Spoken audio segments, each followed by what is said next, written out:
जय जगन्नाथ सांग मैंने आशा करुच्ची कि आपण मैंने समस्ते भलरे थे। तेज स्वागत करुच्ची आपण मानू degree education Odisha YouTube channel को। तेज आजिकार टॉपिक रही +2 सेकेंड ईयर भारत इतिहास पंचम अध्याय जार कि नाम रही कलिंग युद्धर कारण और परिणाम एवं मौर्य शासन। तेज यार गत क्लास आम यही विषय समस्त सर्ट क्वेश्चन गुड़ी भल भाव डिस्कसन करते।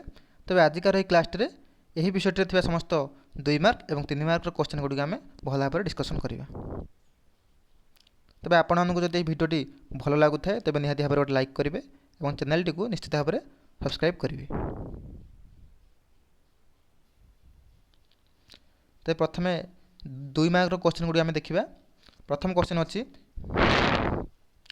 जे अष्टादश तीर्थर अर्थ कौन।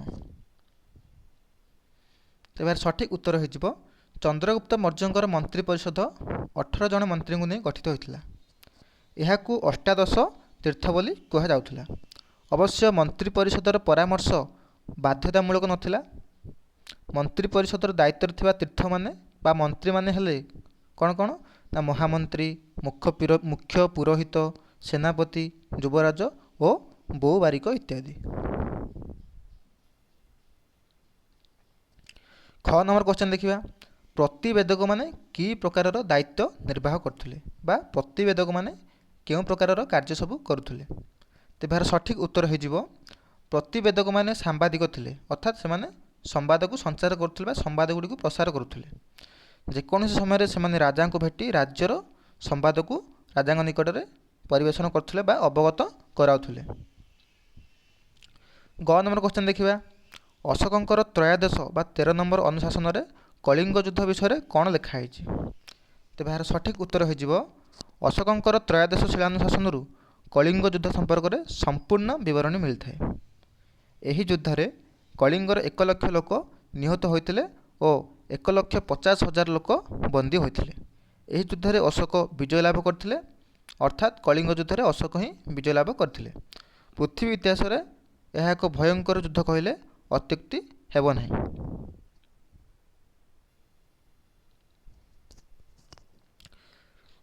घ नंबर क्वेश्चन देखिए। भेरी घोष और धर्माघोष कौन। तेज यार सठिक उत्तर हो उपगुप्त नामक जड़े बौद्ध भिक्षु ठारू अशोक बौद्ध धर्म को ग्रहण करते। बौद्ध धर्म ग्रहण कर से चंडाशकरू धर्माशक परिणत होते। भेरी घोष परिवर्ते धर्मघोष पर से आह्वान देते। पूर्वर बिहार यात्रा परिवर्ते से धर्मयात्रार आरंभ करते। बुद्धों जीवनी सह संश्लिष्ट थिबा विभिन्न स्थान से धर्मयात्रा उद्देश्य जाइथिले एवं बौद्ध धर्मर प्रसार और प्रचार निमंते से अनेक पदक्षेप मान बा विहित पदक्षेप नेइथिले। 1 नंबर क्वेश्चन देखिबा।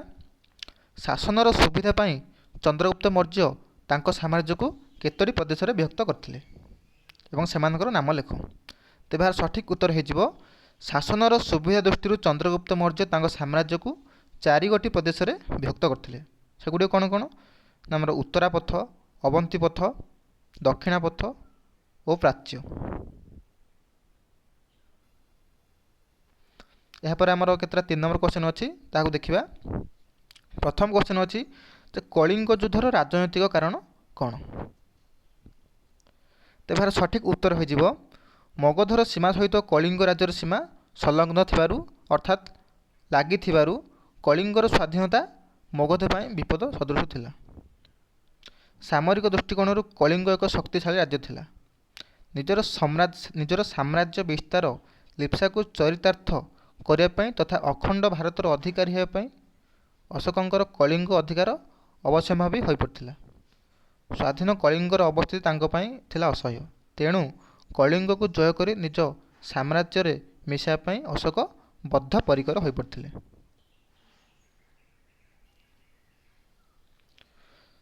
ख नंबर क्वेश्चन देखिबा।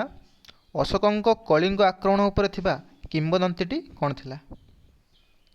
तेज यार सठिक उत्तर हो किंवदंती अनुसार अशोक कलिंगर कारुबाकी नामक एक धीवर कन्या सौंदर्य मुक्त होई तांकु विवाह करने उद्देश्य कलिंग आक्रमण पर योजना करथिले। आलाहाबाद प्राप्त राणी स्तंभाभिलेखु जनापड़े जे अशोकंकर କାରୁବାକି ନାମକ ଜଣେ ରାଣୀ ଥିଲେ, ଯାହାଙ୍କର ପୁତ୍ରଙ୍କ ନାମ କ'ଣ ଥିଲା ନା ଧୀବର ଦେବ।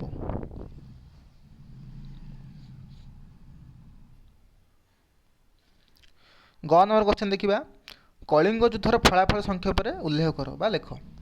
ତ ଏହାର ସଠିକ୍ ଉତ୍ତର ହୋଇଯିବ କଳିଙ୍ଗ ଯୁଦ୍ଧର ଫଳାଫଳ ଥିଲା ଅତ୍ୟନ୍ତ ଗୁରୁତ୍ୱପୂର୍ଣ୍ଣ ଓ ସୁଦୂର ପ୍ରସାରୀ। ଏହି ଯୁଦ୍ଧରେ ଅଶୋକଙ୍କ ହୃଦୟ ପରିବର୍ତ୍ତନ ହୋଇଥିଲା ଏବଂ ସେ ଭବିଷ୍ୟତରେ ଯୁଦ୍ଧ ନ କରିବା ପାଇଁ ପ୍ରତିଜ୍ଞାବଦ୍ଧ ମଧ୍ୟ ହୋଇଥିଲେ। ଏହି ଯୁଦ୍ଧ ପରେ ଅଶୋକ ଉପଗୁପ୍ତ ନାମକ ଜଣେ ବୌଦ୍ଧ ଭିକ୍ଷୁଙ୍କ ଠାରୁ ବୌଦ୍ଧ ଧର୍ମକୁ ଗ୍ରହଣ କରିଥିଲେ ଏବଂ ଚଣ୍ଡାଶୋକରୁ ଧର୍ମାଶୋକରେ ପରିଣତ ହୋଇଥିଲେ ଏବଂ ବୌଦ୍ଧ ଧର୍ମର ପ୍ରସାର ଓ ପ୍ରଚାର ନିମନ୍ତେ ସେ ନିହିତ ପଦକ୍ଷେପମାନ ସବୁ ଗ୍ରହଣ କରିଥିଲେ ବା ନେଇଥିଲେ। ଘ ନମ୍ବର କ୍ୱେଶ୍ଚନ୍ ଦେଖିବା, ମୌର୍ଯ୍ୟ ଶାସନ ବ୍ୟବସ୍ଥାରେ କେନ୍ଦ୍ର ଶାସନ କିପରି ପରିଚାଳିତ ହେଉଥିଲା। ତେବେ ଏହାର ସଠିକ୍ ଉତ୍ତର ହୋଇଯିବ ରାଜା ଥିଲେ ମୌର୍ଯ୍ୟ ଶାସନର କେନ୍ଦ୍ରବିନ୍ଦୁ। ରାଜା ଥିଲେ ମୌର୍ଯ୍ୟ ଶାସନର କେନ୍ଦ୍ରବିନ୍ଦୁ ବା ସର୍ବେସର୍ବା। ସେ ପ୍ରଶାସନିକ ବିଚାର ବିଭାଗ ଓ ସାମରିକ ବିଭାଗର ଥିଲେ କ'ଣ ନା ସର୍ବେସର୍ବା। ଆଇନ ପ୍ରଣୟନ କରିବା, ରାଜକର୍ମଚାରୀ ନିଯୁକ୍ତି କରିବା, ଦେଶରେ ଶାନ୍ତି ସ୍ଥାପନ କରିବା ଓ ବାହ୍ୟ ଶତ୍ରୁ ବା ବାହାରର ଶତ୍ରୁମାନଙ୍କ ଆକ୍ରମଣରୁ ନିଜର ଦେଶକୁ ରକ୍ଷା କରିବା ରାଜାଙ୍କର କର୍ତ୍ତବ୍ୟ ଥିଲା। ଏଥିପାଇଁ ସେ ନିଜର ମନ୍ତ୍ରୀ ପରିଷଦ ଓ ଅମାତ୍ୟଙ୍କର ପରାମର୍ଶ ନେଉଥିଲେ। ଚନ୍ଦ୍ରଗୁପ୍ତ ମୌର୍ଯ୍ୟଙ୍କର ମନ୍ତ୍ରୀ ପରିଷଦ 18 ଜଣ ମନ୍ତ୍ରୀଙ୍କୁ ନେଇ ଗଠିତ ହୋଇଥିଲା। ଏହାକୁ ଅଷ୍ଟାଦଶ ତୀର୍ଥ ବୋଲି ମଧ୍ୟ କୁହାଯାଉଥିଲା। ଅବଶ୍ୟ ମନ୍ତ୍ରୀ ପରିଷଦର ପରାମର୍ଶ ବାଧ୍ୟତାମୂଳକ ନଥିଲା, ଅର୍ଥାତ୍ ରାଜା ମନ୍ତ୍ରୀ ପରିଷଦର ପରାମର୍ଶ ନେବା ପାଇଁ ବାଧ୍ୟ ନଥିଲେ। ଗ ନମ୍ବର କ୍ୱେଶ୍ଚନ୍ ଦେଖିବା, ମୌର୍ଯ୍ୟ ଯୁଗର ସାମରିକ ଶାସନ ବ୍ୟବସ୍ଥା ବିଷୟରେ ଆଲୋକପାତ କର। ତେବେ ଏହାର ସଠିକ୍ ଉତ୍ତର ହୋଇଯିବ ଚନ୍ଦ୍ରଗୁପ୍ତ ମୌର୍ଯ୍ୟଙ୍କର ଏକ ସୁସଂଗଠିତ ସୈନ୍ୟବାହିନୀ ଥିଲା। ଏଥିରେ 6 ଲକ୍ଷ ପଦାତିକ। ଚନ୍ଦ୍ରଗୁପ୍ତ ମୌର୍ଯ୍ୟଙ୍କର ଏକ ସୁସଂଗଠିତ ସୈନ୍ୟବାହିନୀ ଥିଲା। ଏଥିରେ 6 ଲକ୍ଷ ପଦାତିକ, 30,000 ଅଶ୍ୱାରୋହୀ, 9,000 ଅସ୍ତି ଓ 8,000 ରଥାରୋହୀ ସୈନିକ ଥିଲେ। ମେଗାସ୍ଥେନିସ୍ଙ୍କ ବିବରଣୀରୁ ଜଣାପଡ଼େ ଯେ 30 ଜଣ ସଦସ୍ୟଙ୍କୁ ନେଇ ଏକ ସାମରିକ ପରିଷଦ ମଧ୍ୟ ଗଠିତ ହୋଇଥିଲା।